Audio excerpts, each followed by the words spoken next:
झालं, लहानपणच्या गोष्टी जुन्या गोष्टी आता सोड त्या गोष्टी. नाही रे वा, सॉरी सॉरी, खरंच सॉरी. अरे अरे बघ ना यार, मी काय डोक्यात येड्यात जेवण्यासारखं केलं यार. मला वाटलं ती अंडरपॅन्ट टू आहे म्हणून मी त्याच्यात काचकुऱ्या टाकल्या, ती त्या बापाची निघली. आता मी काय करू? नाही. जाऊ दे आता यार, सगळे म्हणजे जाऊ दे आता, जे झालं ते झालं. पण एक मिनिट एक मिनिट हा. मला एक सांग, ती अंडरपॅन्ट त्या बापाची होती का नाही? हो.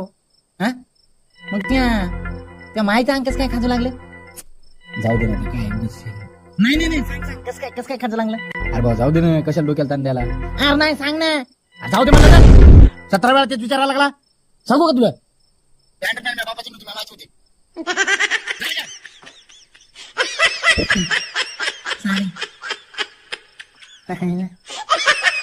आणि विक्या कधी येते रे? याला कशाला तो बाप पण घेऊन जा म्हणून आलो त्याला घेऊन.